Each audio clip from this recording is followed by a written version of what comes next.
जयपुर में एक जगह है बल्लूपुरा। यहाँ की रहने वाली एक महिला जिनका नाम मीना देवी था, वो अपने घर से अचानक एक रोज गायब हो गई।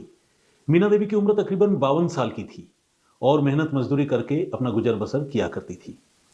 ये बात है 11 जून 2026 की, यानी पिछले महीने की। तो 11 तारीख को वो दिन के वक्त अपने घर से गायब हुई थी। जब लोगों ने, परिवार वालों ने ये रियलाइज किया कि मीना देवी कहीं दिख नहीं रही हैं, मिल नहीं रही हैं, तो उन्होंने एक दूसरे से पूछा कि कहाँ गई। तो किसी फैमिली मेंबर ने ये बताया कि अपने लिए कुछ दवाई खरीदने की बात कह रही थी, तो शायद दवाई खरीदने के लिए घर से निकली होगी। अब लोगों ने ये मान लिया कि दवाई खरीदने निकली है। लोग दवा के दुकान तक भी गए, लेकिन मीना देवी का वहाँ कुछ पता नहीं चला। आसपास के इलाकों में भी ढूंढते रहे, लेकिन कोई जानकारी नहीं मिली। और फिर तब घर वालों ने पास के पुलिस स्टेशन, जिसे शिवदासपुरा पुलिस स्टेशन कहते हैं, वहाँ मीना देवी की गुमशुदगी की रिपोर्ट दर्ज करवा दी। पुलिस ने घर वालों को आश्वासन दिया कि वो मीना देवी की तलाश करेगी, और घर वालों से भी कहा कि आप भी ढूंढते रहिए, अगर आपको पता चले तो हमें बताइएगा। और इसके बाद पुलिस ने एफआईआर दर्ज करके अपने तौर पर महिला को ढूंढना शुरू कर दिया। एक दिन, 2 दिन, 3 दिन, दिन लगातार गुजरते रहे, लेकिन मीना देवी का कोई पता नहीं चला। मीना देवी के पास एक मोबाइल फोन भी था, लेकिन इत्तेफाक से वो मोबाइल फोन स्विच ऑफ हो चुका था। ये एक और बड़ी मुसीबत की बात थी, क्योंकि कोई टेक्निकल ट्रेल या सर्विलांस के जरिए मीना देवी की तलाश करना संभव नहीं था। खासकर मोबाइल की लोकेशन का तो पता नहीं चलता। अब पुलिस लगातार ह्यूमन इंटेलिजेंस गैदर करने में लगी रही। आसपास के लोगों से पूछा और गली मोहल्ले वालों से बातचीत की, घर वालों से बातचीत की, मगर मीना देवी की गुमशुदगी को लेकर कोई कंक्रीट क्लू पुलिस को नहीं मिला। इस बीच तकरीबन 7 दिन बाद इस मामले में एक बहुत ही अफसोसनाक मोड़ आया। हुआ ये कि 18 जून को, जहां पर बल्लूपुरा में मीना देवी का घर है, उससे तकरीबन 2 किलोमीटर की दूरी पर एक कुआं है, जो कुआं अनअटेंडेड रहता है, अनअटेंडेड है और लावारिस, जिसे मतलब जिसका कोई इस्तेमाल नहीं करता, एक ऐसा कुआं है। उस कुएं से लोगों को तेज बदबू आ रही थी। तो लोगों ने जिज्ञासावश उस कुएं में झांक कर देखा, और लोगों ने ये रियलाइज किया कि कुएं में शायद किसी की लाश है। जब कुआं गहरा होता है तो सूरज की रोशनी नीचे तक बहुत ज़्यादा नहीं पहुंचती, अंधेरा होता है। तो ऐसे में अगर नीचे कोई सब्जेक्ट, कोई ऑब्जेक्ट कुछ भी पड़ा हुआ हो, तो बहुत क्लियरली वो विजिबल नहीं होता। तो लोगों को वो लाश जो है वो साफ साफ दिख नहीं रही थी। और ऊपर से अगर लाश पानी में पड़ी हो तो जाहिर है, आप समझ सकते हैं कि लाश की हालत खराब भी हो गई होगी। तो देख कर तो पहचान कर पाना ऊपर से और भी मुश्किल था। ऐसे में लोगों ने पुलिस को इत्तला दी, पुलिस को खबर दी, और शिवदासपुरा की पुलिस मौके पर पहुंची। उधर जब मीना देवी के घर वालों को पता चला कि कुएं में किसी की लाश मिली है, तो उनका तो कलेजा धक धक करने लगा। वो घबरा गए। उनको लगा कि यार कहीं ऐसा ना हो कि मतलब अपने ही फैमिली मेंबर के साथ कोई मिसहैपनिंग, कोई दुर्घटना ना हो गई हो। तो खैर, लोग बड़े व्याकुल हालत में, उनके परिवार के लोग कुएं के पास पहुंचे और कुएं से खींचकर उस शव को बाहर निकाला गया। शव की हालत बहुत खराब थी, देखकर पहचान कर पाना मुश्किल था। लेकिन जो भी नाते रिश्तेदार थे, अपने लोग थे, उन्होंने ये पहचान लिया, और वो लाश मीना देवी की ही निकली। मगर इससे भी ज्यादा दुखद एक बात यह थी कि मीना देवी एक्सीडेंटली उस कुएं में गिरकर नहीं मरी थी, बल्कि मीना देवी के शरीर पर चोट के निशान थे। पूरे शरीर में जितने भी जेवर थे, वो सारे के सारे जेवर गायब थे। और सबसे दुखद और दर्दनाक बात यह थी कि उनके पांव नीचे से कटे हुए थे। अब आप पूछेंगे या सोचेंगे कि भाई, पांव काटने के पीछे क्या वजह हो सकती है? कत्ल के ऐसे मामले तो सुने हैं जिसमें कोई किसी की गला काटकर हत्या करता है, लेकिन पांव काटकर कोई कत्ल क्यों करेगा? तो इसका जवाब यह है कि राजस्थान में आपने देखा होगा कि महिलाएं मोटे मोटे कड़े चांदी के पहनती हैं, वहां का ये रिवाज है और वहां की परंपरा का हिस्सा है। तो मीना देवी के पांव में भी चांदी के मोटे कड़े थे, और जिस तरह से शरीर के दूसरे जेवर गायब थे, उसी तरह से पांव काटे जाने के बाद वो कड़े भी गायब थे। तो इससे ये बात तकरीबन साफ हो गई कि जिन्होंने भी मीना देवी की हत्या की, उनका मकसद लूटपाट करना था, और वो इतने खतरनाक और जालिम लोग थे कि उन्होंने मीना देवी के दोनों पांव काट दिए ताकि चांदी के कड़े वो निकाल सके और उसे लेकर भाग सके। तो ये कत्ल जो है वो लुटेरों ने किया था। ये बात अब तक की तफ्तीश में लाश को देखकर तकरीबन साफ हो गई। अब पुलिस के लिए चैलेंज था कि मीना देवी जो भरे दिन में, यानी ब्रॉड डे लाइट में वो घर से निकली, और उसके बाद लुटेरों का शिकार कैसे बन गई? किसी ने मीना देवी को लुटेरों का शिकार बनते हुए या फिर लूटपाट करने के बाद, कत्ल करने के बाद लुटेरों को भागते हुए भी नहीं देखा था। फिर यह घटना हुई कैसे?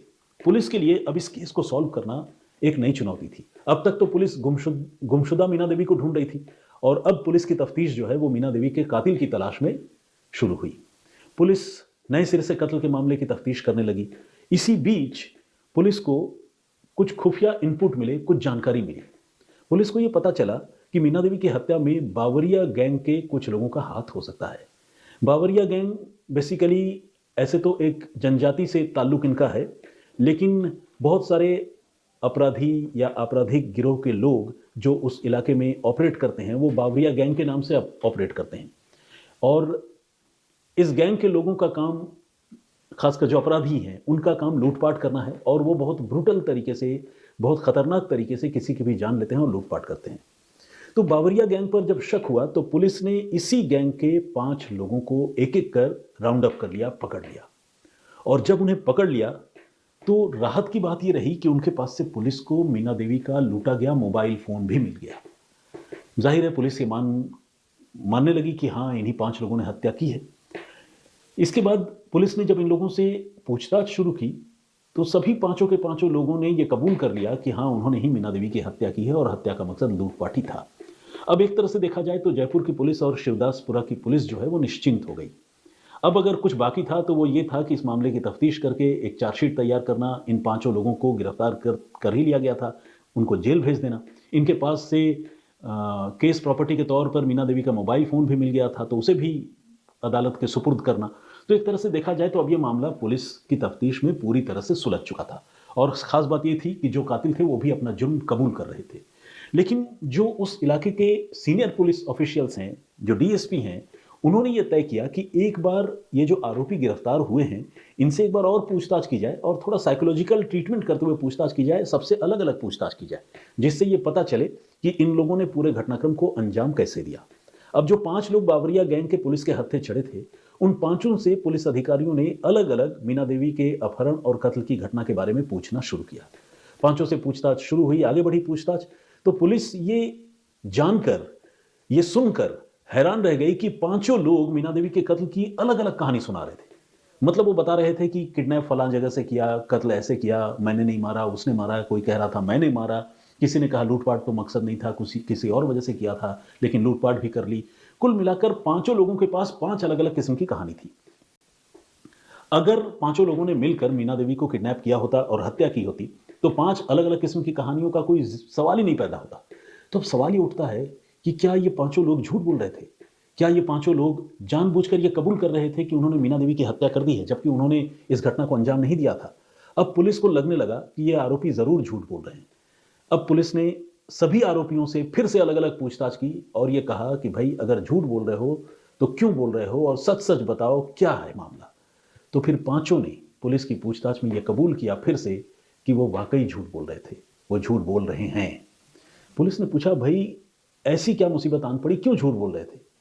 तो बोला कि साहब हमें डर लग रहा था कि अगर हम कत्ल की बात नहीं कबूल करेंगे, हत्या की बात नहीं कबूल करेंगे तो आप हमें बहुत बुरी तरह से पीटेंगे। तो हम तो डर के मारे ये बता रहे थे कि हम इन्हें मीना देवी का कत्ल किया है, मीना देवी को लूटपाट के लिए किडनैप करके उनको मार डाला है। तो पुलिस ने कहा कि चलो ये मान लिया कि तुम लोगों ने नहीं मारा है और पुलिस के डर से तुम कबूल कर रहे थे, लेकिन तुम्हारे पास वो मोबाइल फ़ोन कैसे आया, वो कहाँ से मिला? तो उन्होंने ये बताया कि थोड़ी ही दूर पर एक तिलैया बोलकर एक जगह है, उस तिलैया के पास वो तलाई, माफ़ कीजिएगा, उस तलाई के पास ये मोबाइल फ़ोन पड़ा हुआ था और वहाँ से उन लोगों ने इस मोबाइल फ़ोन को उठा लिया था। अब पुलिस को लगा कि ये बहुत बड़ी गलती हो गई। गलती ये हो गई कि पुलिस अब तक जिन 5 लोगों को मीना देवी का कातिल मान के चल रही थी, पुलिस ने जब अपने इन्वेस्टिगेशन को आगे बढ़ाया तो खुद उन्होंने रियलाइज़ किया कि ये तो असली कातिल है ही नहीं, इन्होंने तो मीना देवी का कत्ल किया ही नहीं है। मोबाइल फ़ोन भी इत्तेफाक से तलाई के इलाके से कहीं से इन लोगों ने उठा लिया है, बीन लिया है। अब पुलिस इनको तो खैर क्लीन चिट देने वाली थी, छोड़ने वाली थी बावरिया गैंग से जुड़े इन 5 को, लेकिन पुलिस के लिए अब नया चैलेंज ये था कि फिर मीना देवी की हत्या किसने की, कातिल कौन है और उसे कैसे पकड़ा जाए। अब पुलिस ने नए सिरे से इस मामले को इन्वेस्टिगेट करने का फैसला किया और पुलिस फिर से एक बार मीना देवी के घर के आसपास पहुंची, नाते रिश्तेदारों से पूछताछ करने पहुंची। तो फिर जो जानकारी मिली उस जानकारी से पुलिस को कुछ और नए सस्पेक्टेड लोग मिले। जब मीना देवी 11 जून को गायब हुई थी, तो वो अपने घर से अपने एक भतीजे के साथ निकली थी जिसका नाम सूरज है। सूरज के साथ मीना देवी को जाते हुए मीना देवी की पोती ने देखा था और इसके बाद जब भतीजे के साथ मीना देवी कुछ दूर और आगे बढ़ी तो 3 महिलाओं ने भी मीना देवी को देखा। इन तीनों महिलाओं ने सूरज के साथ मीना देवी को जाते हुए देखा था और जब पुलिस ने फिर से इनसे पूछताछ की तो इन्होंने पूछताछ में बताया कि हाँ, सूरज के साथ तो निकली थी।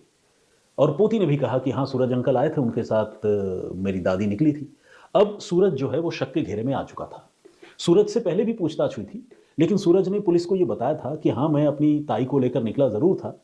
वो मीना देवी का भतीजा था सूरज। बोला कि ताई को लेकर मैं निकला ज़रूर था, लेकिन मैंने ताई को बीच रास्ते में उतार दिया था और मैं तो कोल्ड ड्रिंक पीने चला गया था। तो जब पुलिस को ये बात सूरज ने बताया था पहले, तो पुलिस ने इस फैक्ट को वेरीफाई भी किया था और पुलिस ने कोल्ड ड्रिंक की दुकान में जाकर पूछताछ की थी। एक दोस्त है सूरज का जिसका नाम है गज्जू बन्ना। उसने बताया था कि मैं गज्जू बन्ना के साथ कोल्ड ड्रिंक पी रहा था।